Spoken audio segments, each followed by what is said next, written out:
Donc je me présente Thierry Lo. Donc je suis front-end développeur chez Slack. Donc je suis vraiment passionné par les technologies web et du front-end. J'anime la page HTML5 CSS3 avec une tête bizarre sur la page Google+. Et également la communauté HTML5 CSS3 Google+, la communauté française.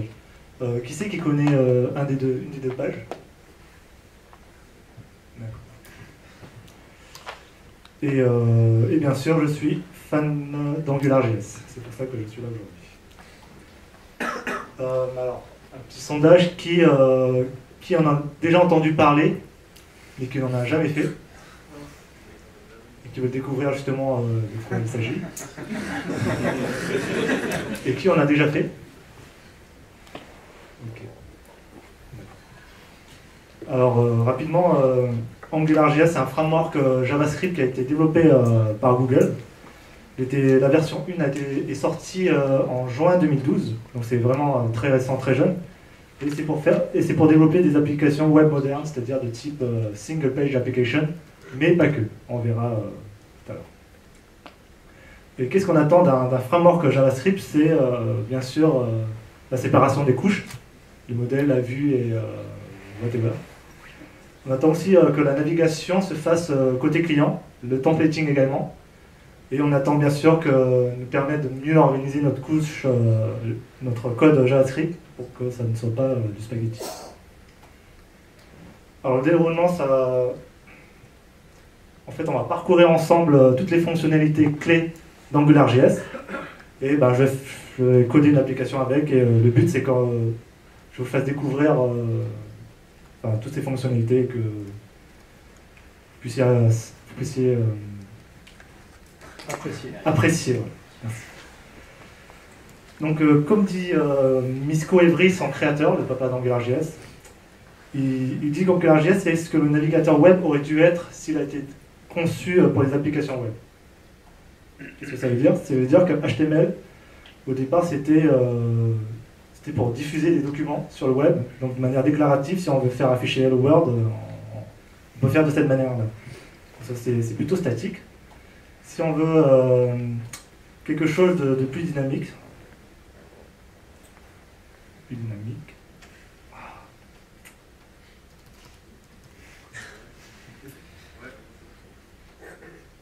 je vais faire comme ça. Et ben, comment on le ferait en JavaScript? C'est quelque chose qui peut ressembler à ça. Donc on a le markup HTML ici et le code JavaScript ici. Donc ce qu'il faut, c'est attendre, faire un Windows onload, aller récupérer les ID avec document getElement by ID. Ensuite, prévoir les différents cas IE, Firefox, etc. Donc ça peut donner quelque chose qui ressemble à ça. Ensuite est venu jQuery qui a permis de moins se soucier de ces problématiques cross-browser et qui nous fournit également une abstraction pour aller manipuler les DOM. Donc premier avantage, c'est que le code est beaucoup plus court, mais il faut quand même attendre que le document se charge. Il faut aussi connaître un peu les sélecteurs CSS pour utiliser jQuery. Donc voilà, ça marche. Donc j'ai utilisé jQuery ici. Et ensuite vient AngularJS. Donc voici à quoi ça ressemble. Donc qu'est-ce qu'on a ici? On a un concentré de features qui fait qu'Angular est intéressant. On a notre template ici. Et donc l'initialisation se fait via ce petit attribut ngapp. Il suffit de mettre ngapp là où vous le voulez pour rendre actif AngularJS. Un deuxième point intéressant, c'est cette notation qui permet de dire je veux afficher une donnée ici, une variable. Et je déclare également un contrôleur. Le contrôleur, ça veut dire je veux du comportement sur cette portion de page. Et le contrôleur, en fait, c'est simple fonction JavaScript où on va coder la logique métier. Et on a quelque chose qu'on appelle le scope. Le scope va justement faire le lien entre la partie métier qui est codée en JavaScript et la partie vue qui est codée en HTML. Donc je vais vous présenter un peu les features d'AngularJS. Donc la première feature, ce qui est vraiment intéressant, c'est le data binding bidirectionnel. Sous le capot, en fait, Angular va faire du dirty checking, c'est-à-dire qu'il va vérifier en permanence qu'une variable est...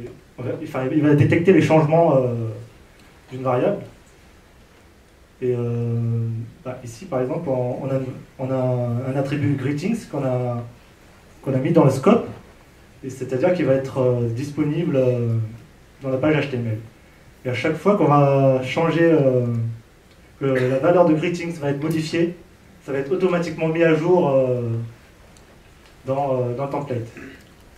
Donc ça, un truc important, ça veut dire que là, c'est le scope qui est la seule source de vérité.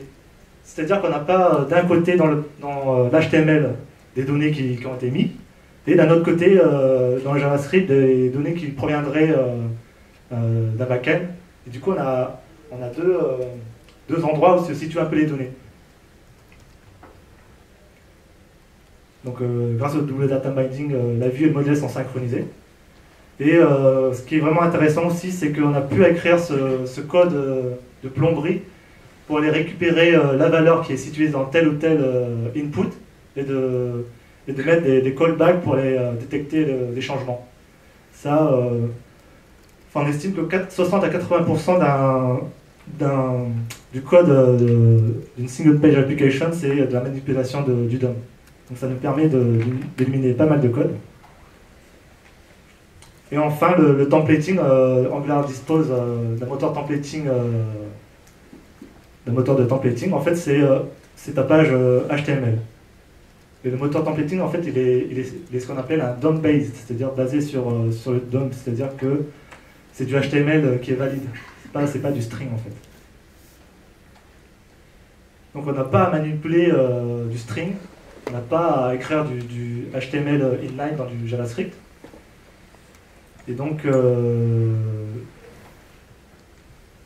en fait, Angular va venir parser votre fichier HTML et rajouter des fonctionnalités en plus. Et enfin, Angular nous permet de faire du MVC. C'est clairement ce qui est fait ici. On a d'un côté le modèle qui est dans le JavaScript, la vue qui est le HTML, et le modèle c'est un simple objet JavaScript. Le contrôle c'est une simple fonction JavaScript. Donc c'est vraiment, il n'y a pas un quelconque objet à étendre comme ça peut être le cas dans d'autres frameworks JavaScript. Alors le scope peut nous permettre de mettre des variables, mais également des fonctions à appeler. Par exemple, dans ce cas-là, on a un bouton où, grâce à un attribut ngClick, on va pouvoir les spécifier l'action. Donc c'est un peu l'équivalent du onClick. Et dans le contrôleur, justement, on spécifie, on le met en tant qu'attribut du scope. Alors, notez juste ici que le contrôleur, c'est une simple fonction JavaScript, mais on voit tout de suite un premier problème, c'est la pollution de l'espace global, ce qui est mal. Donc, démo. Voilà. Alors, on va faire ensemble une librairie de films. Donc, on a une première partie ici qui est la page d'accueil, et une deuxième partie qui affiche une liste de films. Alors, là, il y en a 4. Donc, rien de transcendant. Alors, au niveau du code, on a 2 fichiers HTML, un pour chaque menu, et on a un répertoire classique d'un projet web, les CSS, les images, les JS. Pour info, je fais tourner ça sur du Node.js, mais sachez qu'AngularJS est agnostique au backend, à toute technologie du backend. Et j'utilise aussi Bootstrap Tutor. Pour info, qui connaît Bootstrap Tutor? Ok, très bien. Alors, on va bootstrapper AngularJS. Donc, ng.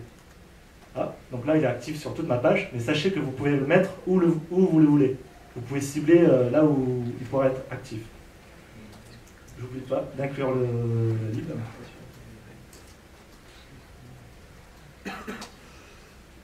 Donc on a juste besoin d'AngularJS, pas de dépendance à jQuery par exemple.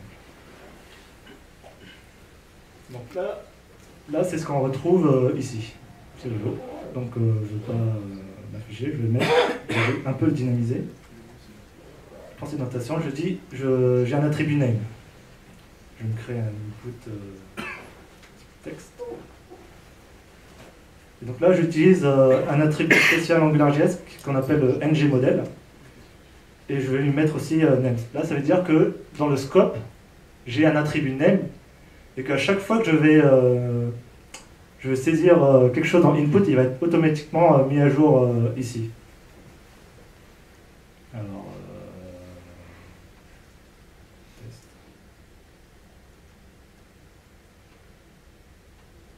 Voilà.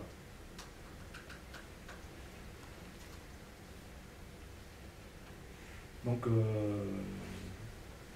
initialisation et deux petits trucs pour faire une mise à jour instantanée. En termes de bonnes pratiques, on peut donner un nom de module à votre application. Là, je vais l'appeler Angular Movie. Angular Movie App. Donc là, je donne un nom à mon application. Et par exemple, ici, je vais définir un contrôleur. On appelle par exemple Home Controller. Là, en mettant ngController ici sur cette balise, ça veut dire que je vais définir un scope ici. C'est-à-dire que la variable name sera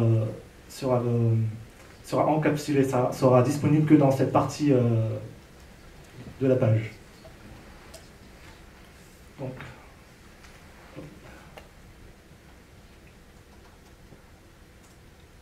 là, je crée un fichier pour en fait créer justement mon module. Donc Angular nous met à disposition une factory qui va permettre d'instancier des choses utiles. Non, c'est pas ça.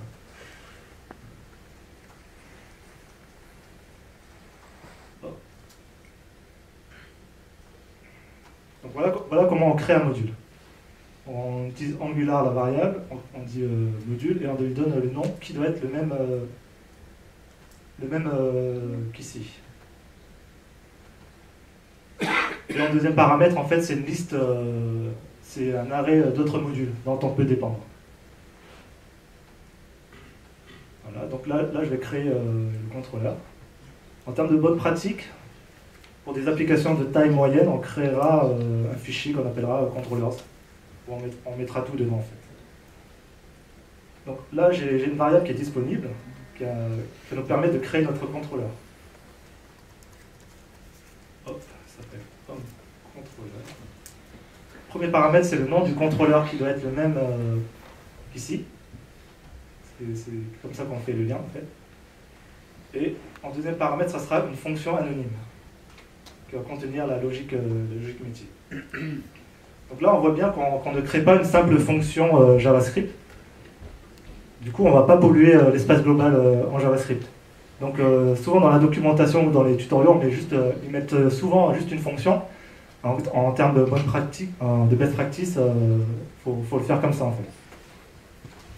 Donc là, je sais que j'ai l'attribut name dans le scope et je peux l'affecter une valeur. Et le scope, en fait, comme j'en ai besoin, je dois l'injecter ici. Je dis j'ai besoin du scope, je le mets dans la fonction ici. Donc ça normalement, ça a pour effet, ça devrait faire initialiser quelque chose. Ah oui. Ça me fait tout le temps du coup. Attention de ne pas oublier.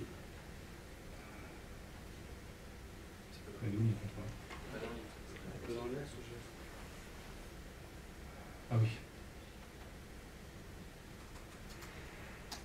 Hop.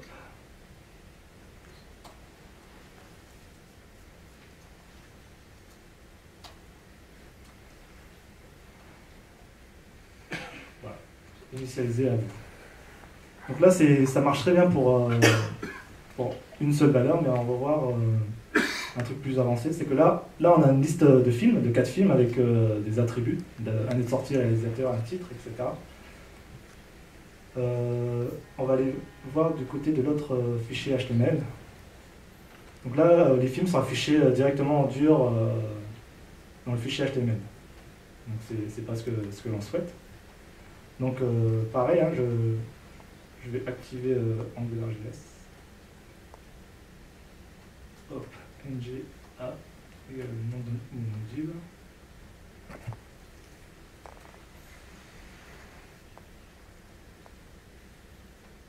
Et pareil, je vais dire que j'ai un comportement ici, dans cette section-là. On va mettre un ngController. On va appeler MoviesController. Donc côté JS, je vais créer aussi mon contrôleur qui va s'appeler MoviesController. Et dedans, en fait, je vais lui mettre plutôt côté JavaScript la liste des films. Hop, voilà. Que je mets dans le scope, dans un attribut movies. Et ça, c'est un array. Côté HTML, c'est pas ça que l'on veut. Donc, je supprime tout ça. Et AngularJS va nous permettre des choses plus avancées, comme on peut espérer d'un moteur de templating.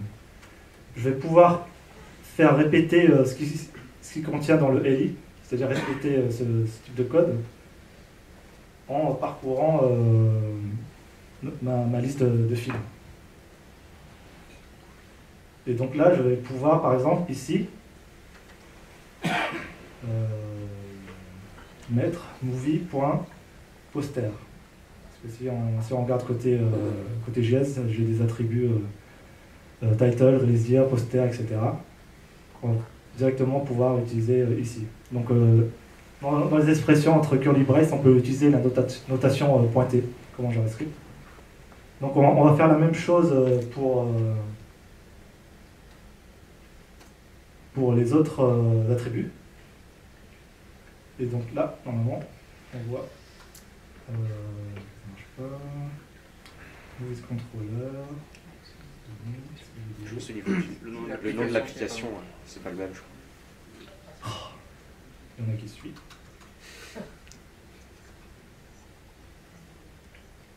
Effectivement. Donc là, on retrouve nos 4 films.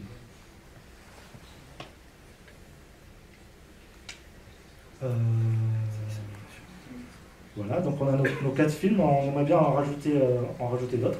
Je vais me créer un bouton qui va nous permettre d'ajouter un film. Donc là, je vais utiliser un composant Bootstrap Tutor, le modèle. Donc, non, c'est pas ça.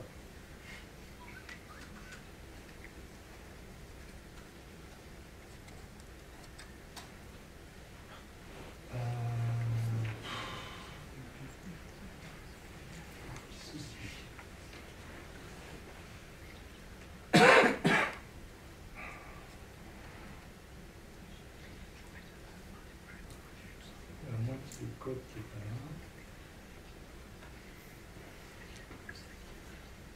Je vais devoir faire appel à Git.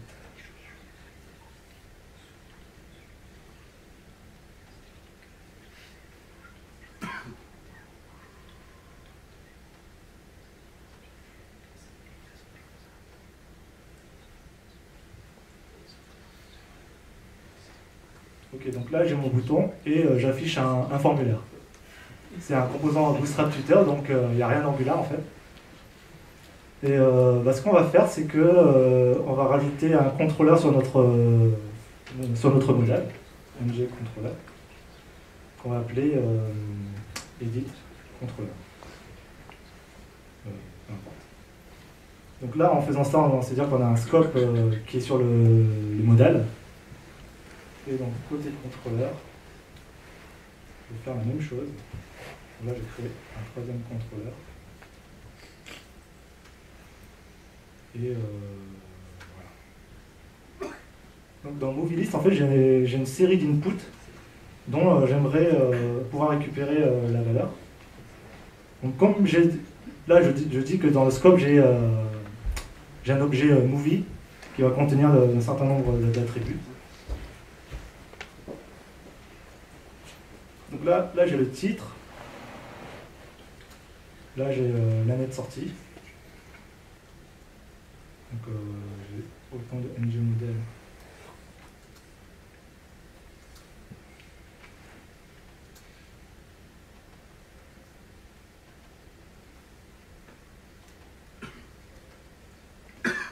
Donc là, dans le scope, j'ai un objet movie avec différents attributs. Et ce que je veux, par exemple, c'est quand je clique, je vais rajouter un événement clic en fait. Donc je fais ng click et je lui donne, je lui mets la fonction que je vais appeler en fait, qui sera addMovie, que l'on va mettre dans le scope, enfin dans le contrôleur. Voilà, c'est une fonction JavaScript. Et ce que je vais faire ici, par exemple, c'est afficher le titre. Donc là, grâce au data binding, j'ai disponible côté JavaScript ce que l'utilisateur aura rentré. Alors, je récupère à partir du scope, donc j'ai une movie et je veux que le titre. Voilà. Là, par exemple, si je fais n'importe quoi. Voilà.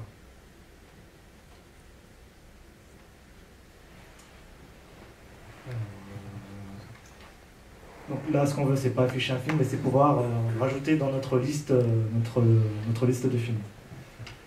Donc ce que l'on veut, en fait, c'est pouvoir réutiliser scope movies et faire quelque chose scope.movies, .push. C'est comme ça qu'on fait un JavaScript pour ajouter un élément dans une collection. Sauf que là, ça va pas marcher.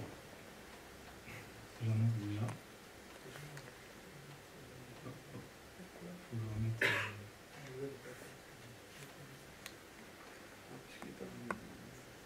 L'attribut pour Bootstrap Tutor pour que l'on enlève. Donc là, ça marche pas.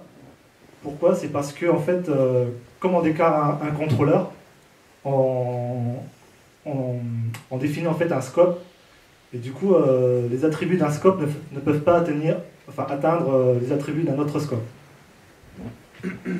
Mais sauf si s'il est en tant que fils d'un scope parent. Je vais expliquer ça. Alors, il y a ce qu'on appelle une hiérarchie des scopes en fait. Par défaut, on a un scope global à toute l'application qu'on appelle le root scope, et on peut avoir plusieurs scopes parents. On définit un scope enfant en fait en rajoutant des ng controllers dans le fichier HTML. Et quand on crée un scope, en fait, il est toujours enfant d'un scope parent et hérite de ses propriétés, comme l'héritage prototype en JavaScript. Donc là, par exemple, j'ai un premier ng controller qui contient deux autres ng controllers. Donc il y a une relation de père-fils. Et là, en fait, on voit bien comment sont imbriqués les scopes. C'est-à-dire que ici, on peut très bien définir un titre et ici un name, sauf que le côté JavaScript, on ne va pas pouvoir récupérer le name ici. C'est-à-dire que le père ne peut pas accéder aux attributs du scope enfant. Mais par contre, les enfants peuvent récupérer le titre ici, ce qui est le cas ici, par exemple. Là, il va pouvoir afficher AngularJS. Donc il faut savoir qu'il y a ce genre de relation quand on fait du AngularJS. Donc là, ça ne marche pas parce que j'ai défini un movie controller ici et un autre contrôleur ici. Ils sont en fait frères et sœurs et non père et fils. Donc je vais simplement le rajouter à l'intérieur. Et pour voir que j'ai bien rajouté un film, ici j'ai mis 4 en dur, alors qu'on peut très bien faire movies.length. rafraîchis, je vais ajouter un film, je mets n'importe quoi parce que je ne suis pas inspiré. Donc 5 mises à jour automatiques. Et mon film est... Oula. Ah oui. Parce que je vais rajouter l'objet et pas l'attribut. Donc ça marche. Faut rajouter un. Ouais. Hop, ça marche. Voilà. Non, il y en a un qui a dégagé. Il y en a un qui a? Il devrait pas y en avoir 6 du coup. Non, c'est rafraîchi. Ah, parce que j'ai rafraîchi. Les données en fait sont pas persistées en bac. C'est que côté JavaScript, c'est pas persisté.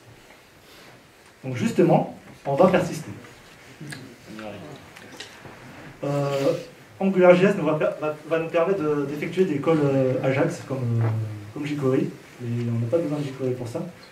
Angular nous met à disposition à la place un service qu'on appelle HTTP, que l'on peut injecter comme le scope là où on en a besoin.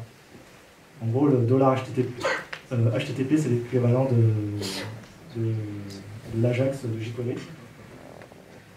Donc là, j'ai un backend node qui expose des ressources en REST, en JSON over HTTP. Donc si je fais serveur API movies, j'ai une liste de movies en ma JSON. Donc comment on fait? Donc ça, c'est pas ce que je veux. Je vais utiliser HTTP. On peut faire appeler toutes les quatre verbes. Donc je fais un get. Premier paramètre, c'est l'URL. Serveur API.movies. Et en fait, ça va nous retourner ce qu'on appelle des promesses. En fait, c'est pas exactement des callbacks, mais on peut considérer que c'est un callback. Hop, fonction. Donc en cas de succès, je vais appeler le code qui va bien. Donc en premier paramètre, en fait, on aura la réponse. Donc là, ce que je vais faire, c'est que je vais mettre scope.movies égale data.movies.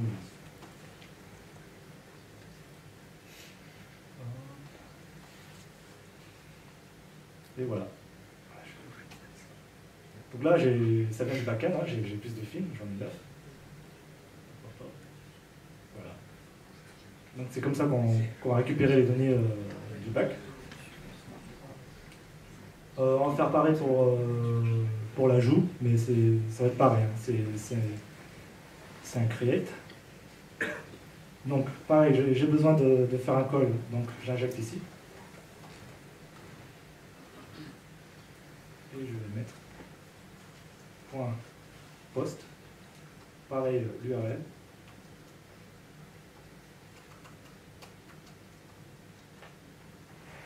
Je vais paramètre, comme c'est un post, je lui donne les données à envoyer. En gros ici c'est scope.movie. Pareil, j'ai un callback.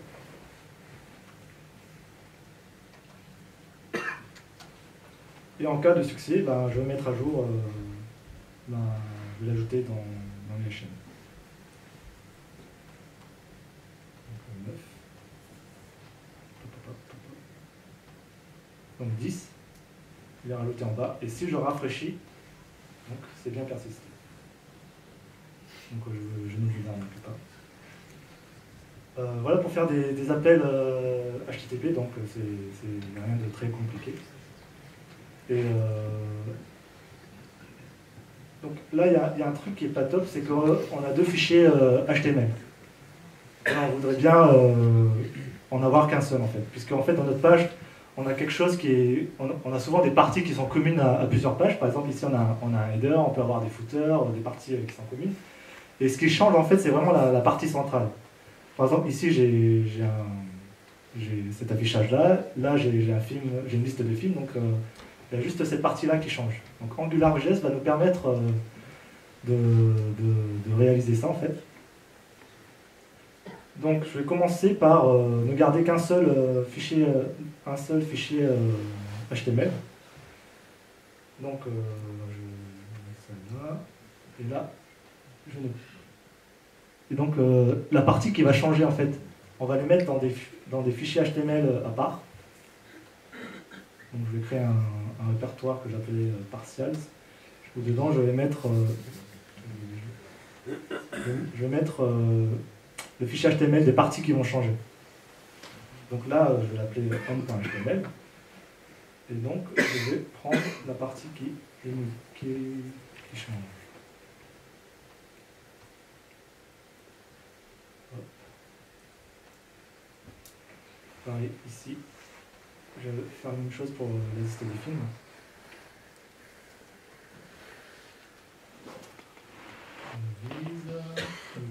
Je récupère tout ce code-là. Ce qui est en fait dans cette section. Voilà. Et donc le movie list, j'en ai plus besoin. Je vais garder qu'un seul fichier HTML. C'est ce qu'il y a typiquement dans les applications de type single page application.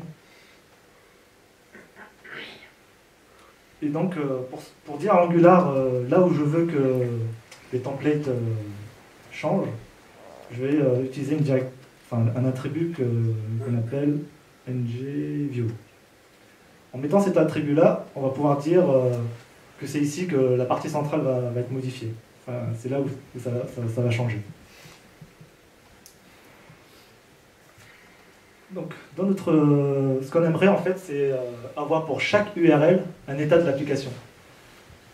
En gros, je veux dire à Angular, si j'ai telle URL, va me chercher tel ou tel template HTML, et on pourra lui dire aussi, donne-lui tel ou tel contrôleur. Donc, dans ce fichier app.js, ça ne sert pas juste à déclarer un module. Je vais pouvoir faire de la config en fait. Fonction. Et là j'aurai besoin de ce qu'on appelle un route provider, qui va nous permettre de définir des routes et donc nous permettre la navigation côté client. Route provider.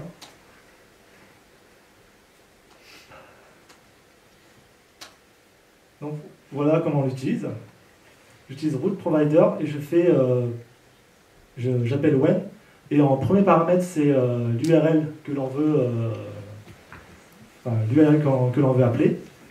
Et en deuxième paramètre, c'est un objet qui contient des attributs. Le premier, c'est le template URL, c'est-à-dire là où se situe le template à charger, et le contrôleur à lui affecter. C'est-à-dire que quand je suis à telle URL, à cette URL, par exemple, home, je vais charger le template home, je vais l'injecter où se trouve ngView, et je vais lui affecter un contrôleur. Pareil pour movies, etc. Hop. Ah oui, un autre truc à changer, c'est dans le index.html. Ici, j'avais spécifié le nom des fichiers HTML. Donc là, je vais mettre home, c'est ce qu'on veut ici. Et là, je vais mettre movies. Donc là, quand je vais taper home, j'arrive à la page d'accueil et movies ici. Là, ça veut dire que la navigation se fait côté client, c'est-à-dire qu'à chaque fois qu'on va changer de page, je fais pas d'aller-retour vers le serveur pour récupérer un autre fichier HTML. Donc c'est ça l'intérêt en fait, l'intérêt premier d'une application single page. Donc voilà, ici on définit les routes. Ici on a otherwise pour dire si jamais il y a une route qui m'est inconnue, je considère par défaut que je vais sur la home.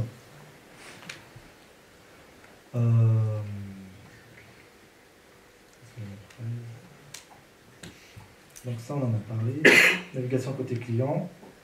Donc jusqu'à ce stade en fait on a parcouru que les fonctionnalités qui sont les plus simples chez AngularJS.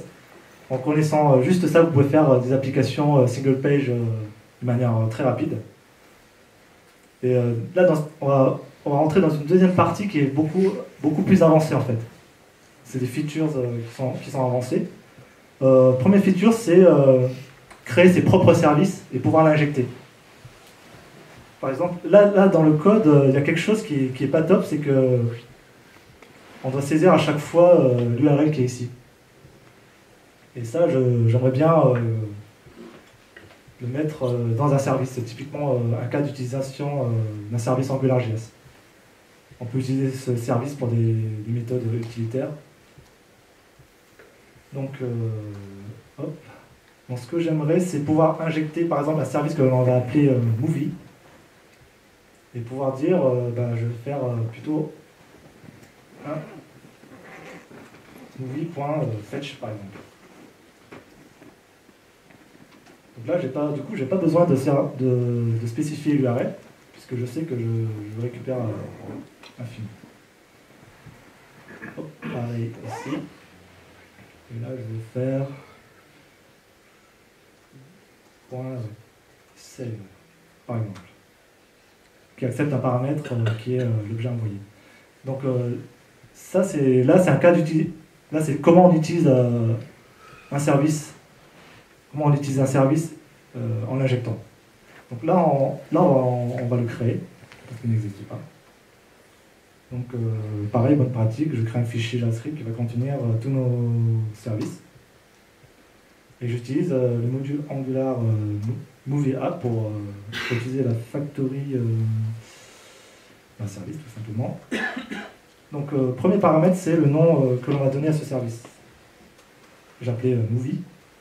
Et en deuxième paramètre, ça va être une fonction anonyme qui va comporter notre logique métier.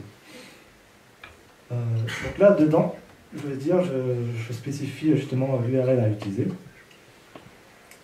URL égale.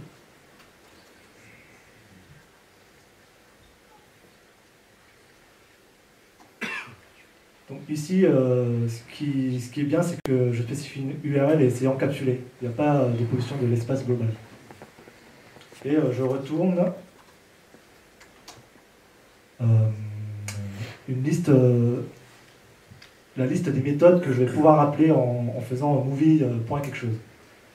Donc là, je fais en fait ce qu'on appelle le module pattern en JavaScript, c'est-à-dire que je vais exposer des API. Donc là, tout à l'heure, j'ai fait API.fetch, mais il n'existe pas encore, donc je vais le créer ici. Et je vais le définir. Quand j'appelle fetch, qu'est-ce que ça fait? Je vais dire hop, HTTP, enfin je spécifie, HTTP.get, le nom de l'URL. Donc c'est ce qu'on a codé tout à l'heure dans le contrôleur. Donc là, je vais retourner que ça, je ne recompte pas tout le callback, parce que je vais pouvoir appeler le callback dans mon contrôleur. Donc là, on a voulu utiliser $HTTP, donc on peut l'injecter ici. Donc ça. Donc là, j'ai créé mon service Angular, je n'oublie pas de l'insérer ici.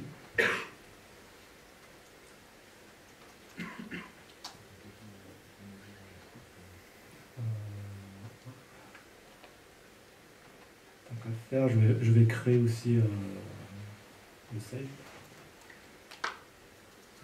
Pareil. Un paramètre qui est la data envoyée.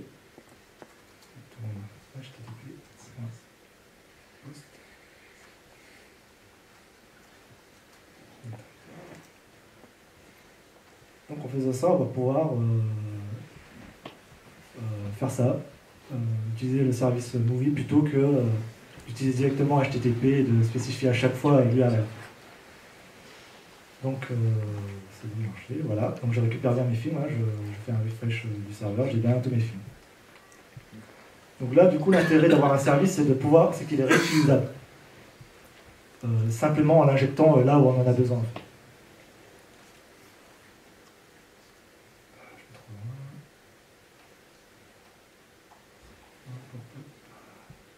Alors, donc là, on a vu comment créer un service, mais Angular fournit ce qu'on appelle des filtres. L'utilisation des filtres, c'est qu'il va formater la donnée avant de l'afficher dans le template HTML. Par exemple, là, on a un exemple.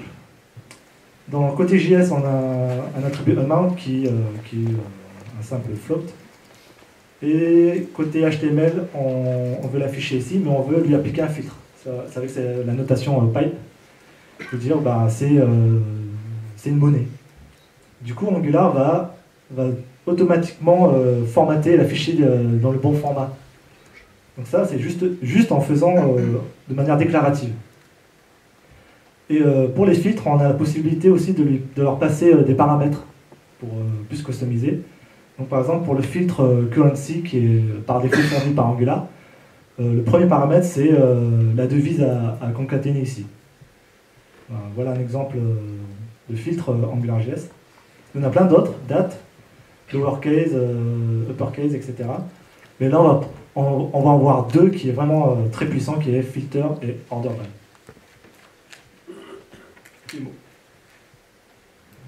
Donc là, ce que j'aimerais, c'est un champ de recherche pour rechercher ma fichier, la liste des films que je souhaite. Alors, je vais dans Movies, je vais créer les boutons. Action bar. Donc là, j'ai ma liste de boutons, ici, avec un champ de recherche. Avec deux boutons triés par année et par titre. Donc je vais faire cette fonctionnalité sans coder de JavaScript. Donc je vais utiliser les filtres, je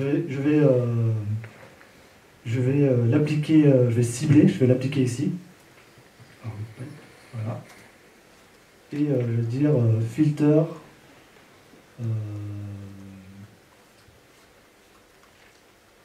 avec un nom ici. En fait, le filtre filter, ça va rechercher dans tous les objets de la collection, sur tous les attributs, s'il y en a un qui correspond à la valeur qui est en premier paramètre. Et ce que l'on veut, c'est récupérer la valeur que l'on a saisie dans le input, dans le champ de recherche. Donc, le input, il est ici. Donc, ng model, et je mets search. Donc là, ça veut dire que j'ai un attribut search qui est, où il y a un double data binding. Et donc, du coup, c'est une variable search en fait, qui est mise à jour continuellement à chaque fois que l'on tape. Donc, avec deux petites modifs comme ça, je vais pouvoir faire, par exemple, je vais rechercher tous les signaux des ennemis. Voilà. Si vous aimez le Kung Fu, ou Avatar. Là, je tape que des titres, mais par exemple, si je veux 2010, j'affiche 2010, tous les films de 2010. Donc, il va vraiment rechercher dans tous les attributs, dans tous les objets. Peter, voilà. Bien sûr, on a la possibilité de lui dire recherche-moi que dans les titres. Donc ça, je ne vais pas le montrer. Là, on va vouloir trier par année et par titre. Donc j'utilise le filtre order by qui est fourni par défaut par Angular. Et ce qu'il faut savoir avec les filtres, c'est que c'est chaînable. Donc là, je chaîne avec le filtre order by. Et donc la spécification de ce filtre, c'est qu'en premier paramètre, je lui donne l'attribut sur lequel il doit trier plutôt. Donc là, pareil, je vais donner une variable tri. Et dans les deux boutons ici, quand je clique, je vais dire tri, ça c'est égal, ça prend la valeur. Là, on va trier par année, donc c'est release year. Donc en fait, le premier paramètre, c'est un string normalement. C'est-à-dire c'est le nom de la propriété. Donc voilà. Je fais pareil pour le nom des titres, enfin le nom des films. Title. Donc ça veut dire que quand je vais cliquer ici, je vais trier par année. 2001, 2002, 2012, 2003. Quand je clique là, je trie par titre. Hop, Avatar, AR, S, S, voilà. Juste de manière déclarative dans le fichier HTML. Par contre, quand on reclique, j'aimerais bien que ça me trie dans l'ordre inverse. Ben, pas de problème. Il y a un deuxième argument qui est en fait l'ordre de tri. On va l'appeler reverse par exemple. Qui prend false par défaut, je crois. Et là, je vais dire reverse égale l'opposé. Comme ça, à chaque fois que je vais cliquer, il va prendre l'opposé, il va me trier dans l'ordre inverse. Pas de problème. Je recharge. Et voilà.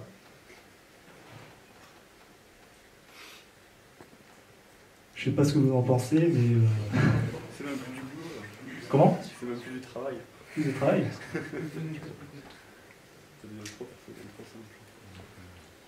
Donc voilà, de manière déclarative, on peut avoir ces features-là de manière très simple. Pas besoin d'écrire du code JavaScript en plus pour implémenter ces fonctionnalités-là.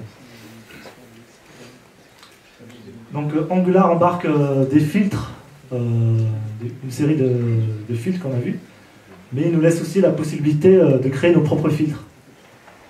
Là, dans nos films, il y a un truc que je n'ai pas rajouté, c'est la note, le nombre de, la note que nous donnez au film.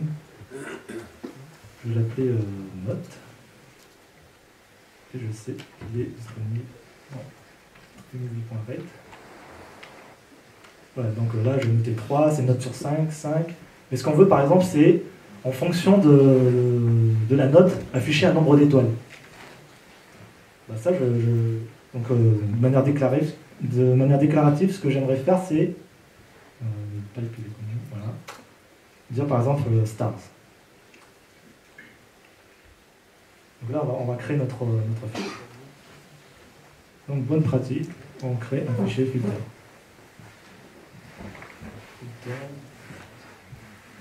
On va mettre tous nos filtres. Toujours même enchaînement. Hein, on va appeler la factory filter. Premier paramètre, le nom de notre filtre.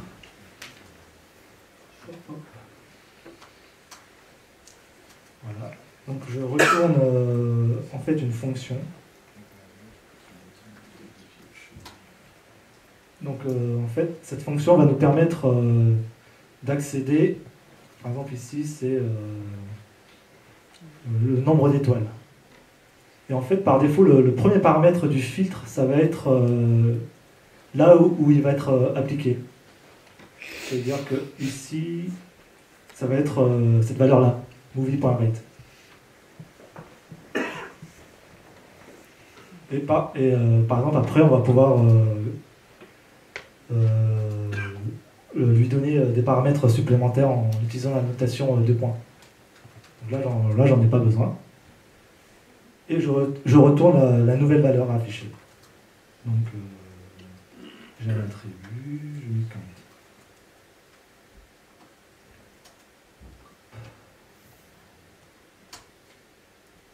C'est pas ça que je voulais faire. Donc on fait, là, ce que j'ai fait, c'est créer un objet stars, avec un premier attribut qui est 1, et je retourne le nombre d'étoiles en fonction de la valeur. Ça, c'est l'Unicode pour une étoile.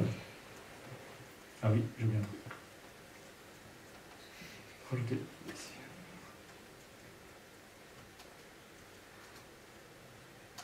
Hop. Et voilà. Et justement, ce filtre, je vais pouvoir le réutiliser ailleurs, dans d'autres projets. Donc on le code une seule fois et ça va être réutilisable. Et de manière facile, de manière déclarative en fait. Donc là on a vu les filtres et là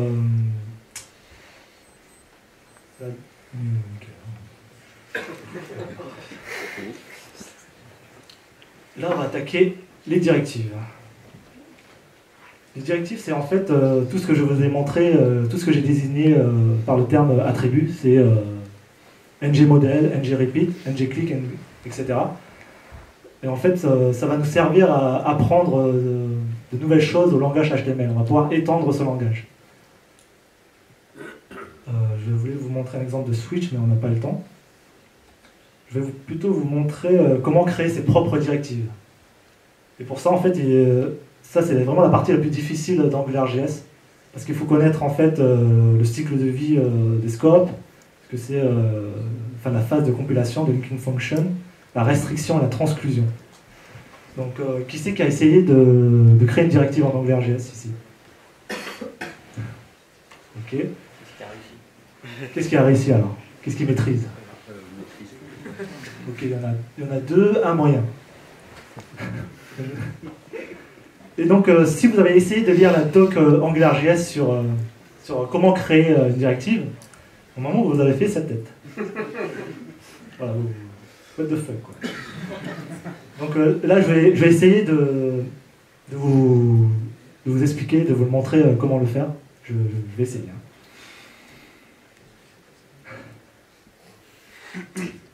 D'abord, expliquons ce que l'on veut faire. Ici, on a input, et ce que l'on veut, c'est que quand je clique, ça se transforme en composant input, où je vais pouvoir rentrer la valeur du titre, et que quand je perds le focus, bah, que ça me raffiche comme ça. Donc on va créer ce genre de composant. Donc c'est parti. Donc commençons par comment on veut que ça se présente. On va pouvoir dire j'ai un élément qui est editable. Editable. Voilà. Et, je vais créer ce document. Pareil, je crée un nouveau fichier qu'on appelle directives. Donc là, au niveau fichier, il n'y aura que ces 1, 2, 3, 4, 5 fichiers dans un projet AngularJS. Typiquement, on a un projet contrôleur, on a un fichier controllers, directive, filter et service. Donc en termes de project layout, on a une certaine convention et organisation. Donc vous avez un movie.app. Et pour créer une directive, pareil, premier paramètre, c'est le nom de la directive. Donc là, je vais appeler editable. Donc c'est la même chose. Attention, on retourne en fait un objet qui en fait définir le comportement de la directive. Donc premier cas d'utilisation, c'est que quand je déclare movies.html ici editable, je veux que derrière il me remplace par du code HTML valide. Donc potentiellement, donc dans la directive, je peux lui donner un template. Donc je peux dire, quand je mets editable, tu me remplaces par div, etc. Donc là, on peut soit le définir ici template en écrivant du code inline HTML dans du JavaScript, qui n'est pas très propre. On a une deuxième possibilité, c'est de lui donner le fichier à utiliser. Je vais l'appeler par exemple editable.html. Donc quand je mets editable, il va remplacer par le contenu de ce fichier HTML que je vais créer tout de suite. Donc, là par exemple, hop, HTML, editable. Pour plus de lisibilité, je ferme tout.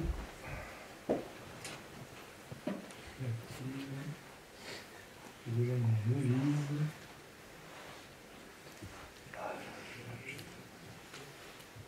C'est un peu d'organisation.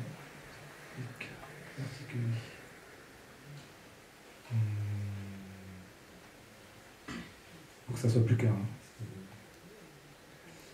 Move opposite site. Move opposite site. Et là.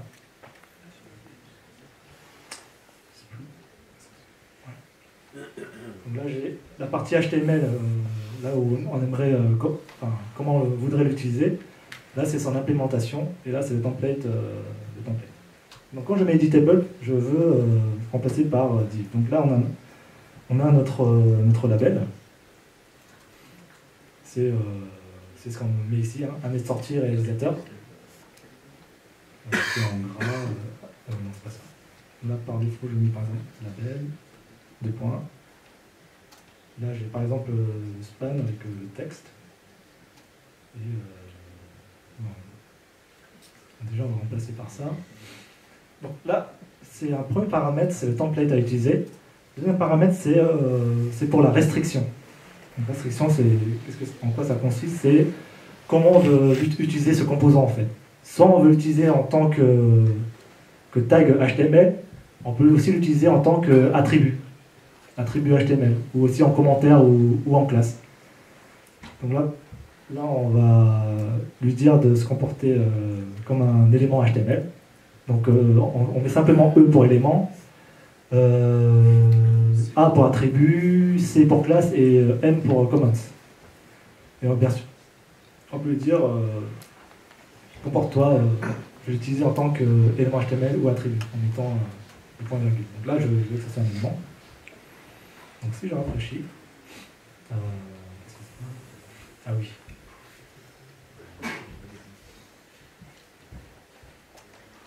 Oh, non. Toujours ajouter directive. Donc voilà. Donc j'ai mon label. Donc j'ai bien remplacé editable par le code que j'ai mis dans le template ici. Alors,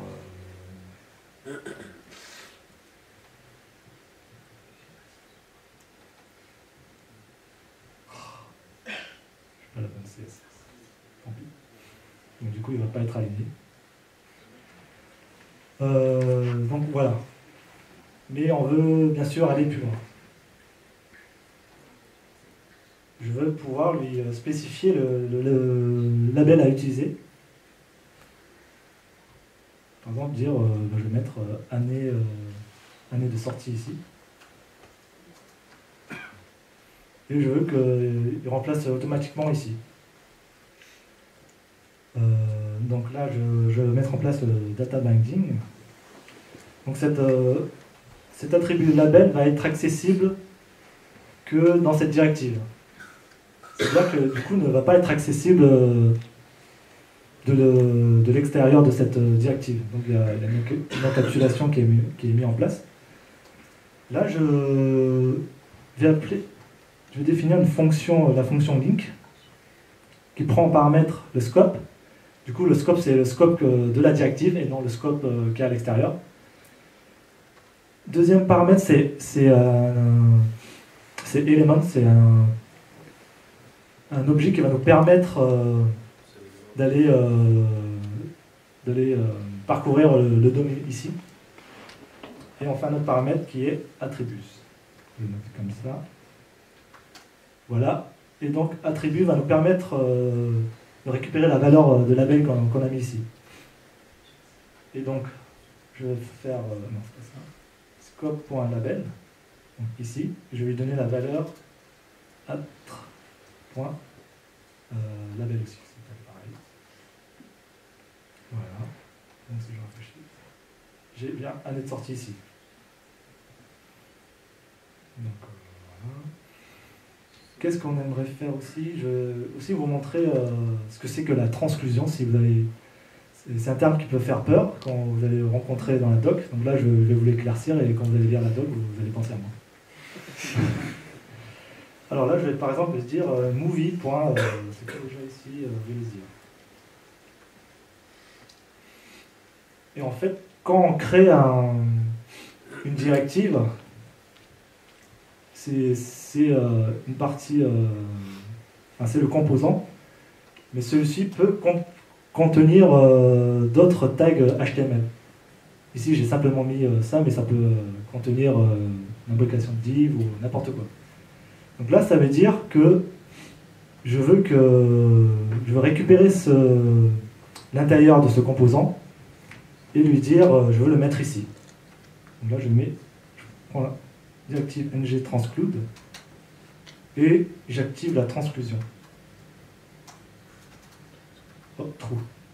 Ça veut dire que je vais récupérer l'intérieur de cette directive, le côté HTML, et le mettre ici, dans mon span. Hop. Voilà, 2010. Bon, je vais l'autre. Donc 2010 qui est là, parce que j'ai pas la bonne CSS, mais il devrait être ici. Donc voilà à quoi ça correspond en fait la transclusion. Donc voilà, c'était pour vous montrer la transclusion. Donc là, je ne vais pas utiliser ça comme ça. Je vais plutôt dire, je vais mettre la valeur ici. Et je vais dire movie.release d'hier. Hop, pareil, voilà. Et donc on ferait la même chose ici.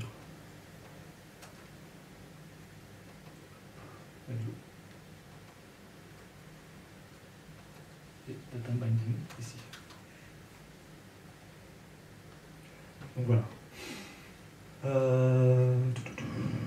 Donc on avait dit que quand je clique sur le truc, je veux que ça se transforme en input type texte. Voilà. Sauf que quand je l'affiche, il est à côté. Il y a un truc avec value. Ah oui. Là ça marche pas parce que c'est. On attend un string en fait dans l'attribut. On va voir comment y remédier. Donc là, ce qu'on veut, c'est définir le comportement interne de la directive. C'est-à-dire que je vais définir une variable. Non, pas ça. Je vais mettre dans le scope un booléen pour savoir si on est en mode édition ou si on est en mode édition. Par défaut, je vais dire false. Et je vais utiliser la puissance des directives existantes d'AngularJS. Par exemple, là j'ai ng-hide qui va me dire cache-moi ce composant quand editMode est true. Pareil, j'ai l'équivalent ng-show. Donc affiche-moi ça quand editMode est true. Donc ng-hide et ng-show c'est fourni par AngularJS. Normalement. Voilà. On n'a plus le input ici. Donc voilà, on avance bien. Et je veux que quand je clique sur le span, je veux être en mode édition. Je tire parti, j'utilise ng-click et je lui dis edit mode égale true, ici, comme ça. Et quand je clique ici, je me transforme en input.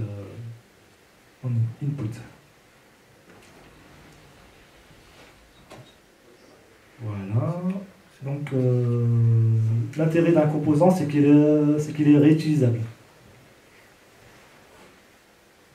Donc, je vais l'utiliser par exemple pour les réalisateurs. Hop, réalisateur et movie.directors.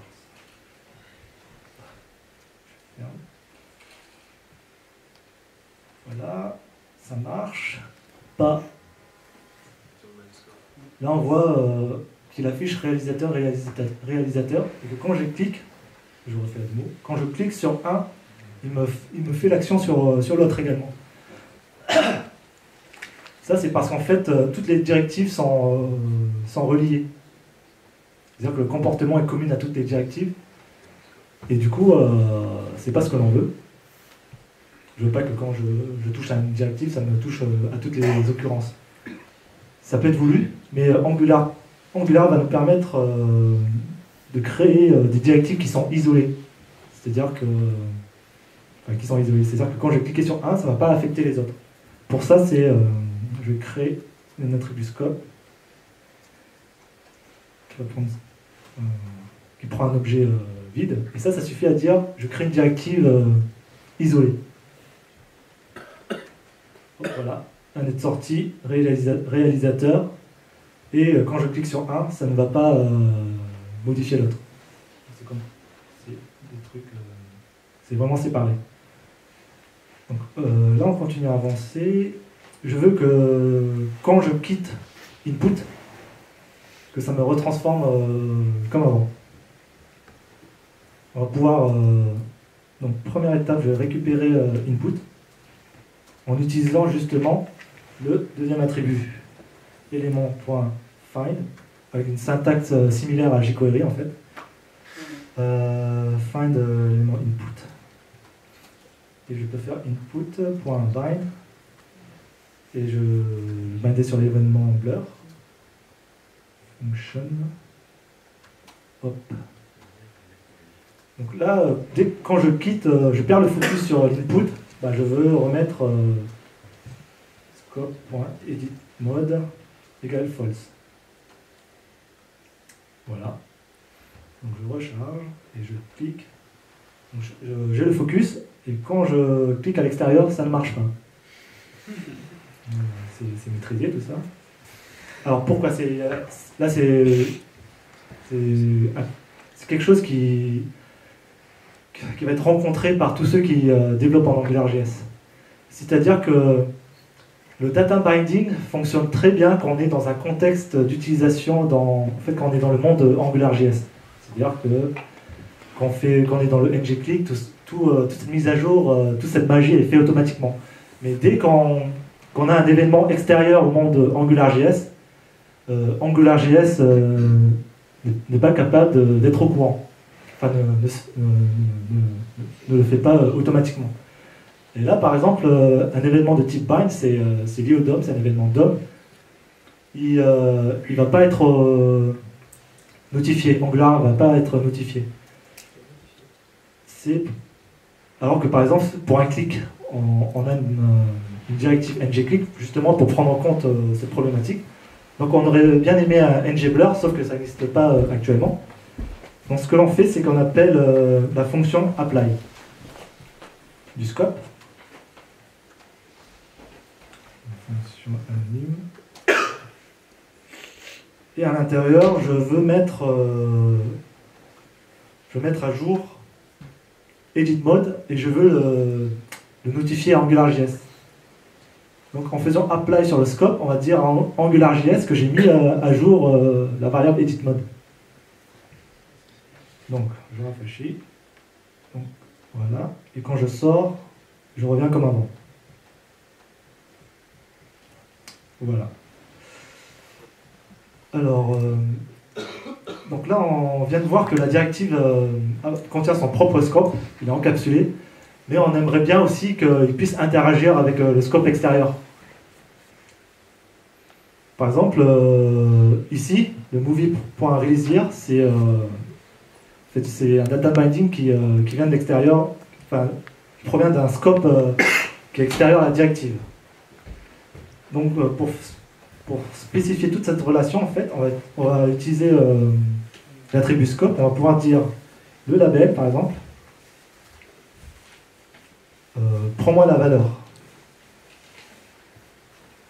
En fait, je dis le label qui est ici. Je vais le data binder au label qui est là. Et je mets A ici. En mettant l'arrobase, je vais dire prends-moi la valeur que tu auras mis dans label. Ici, c'est un string. Donc là, ça veut dire que j'ai plus besoin de cette ligne, et scope.value égale atr.value. Voilà, année de sortie, réalisateur, juste en mettant, en configurant comme ça. Je vais faire pareil pour l'autre. Hop, arrobase. Voilà. Non. Qu'est-ce qui se passe? Le scope.value, il faut enlever.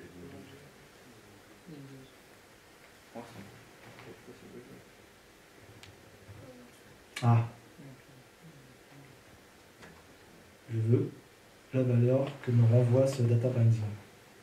C'est-à-dire que movie.releaseHere va me renvoyer la valeur 2000 quelque chose et je vais l'utiliser dans l'attribution. Voilà, 2010. Et on voit bien que ça ne touche pas au réalisateur. Donc avec arrobase, je vais prendre... en fait, le data binding se fait dans un sens. Je vais pouvoir récupérer la valeur du scope par an, mais je ne veux pas que quand il y a des modifications internes sur value faites à l'intérieur même de directive, que ça affecte le scope extérieur. Donc ça, c'est un comportement que l'on ne veut pas. Et ça se fait en utilisant arrobase. Si on veut par exemple que quand à l'intérieur de la directive, je puisse modifier movie.releaseHere et que ça affecte l'extérieur, je vais utiliser une autre notation en fait. Donc pour démontrer ça, je vais créer à l'extérieur de la directive le même releaseHere. Donc là, j'ai bien 2 2010. Quand j'en modifie un, il va pas... oui, j'ai oublié un truc. C'est le ngModel ici. ngModel value. Donc je clique, les 2010. je transforme en 2011. Là, c'est bien 2011, sauf que je ne vais pas toucher à l'attribut du scope extérieur. Ok, je finis là. Je finis. Donc pour ça, ce que je fais, c'est que je remplace attribut par égal. Et on a le double data binding activé. C'est j'enlève cette notation ici, puisqu'on veut pouvoir évaluer movie.valisier. Et voilà, je modifie. Le data binding marche des deux côtés en live. Voilà pour les directives et comment l'utiliser. Je vous donne un aperçu en fait. Je vous présente rapidement comment le faire. Et maintenant, c'est à vous de jouer.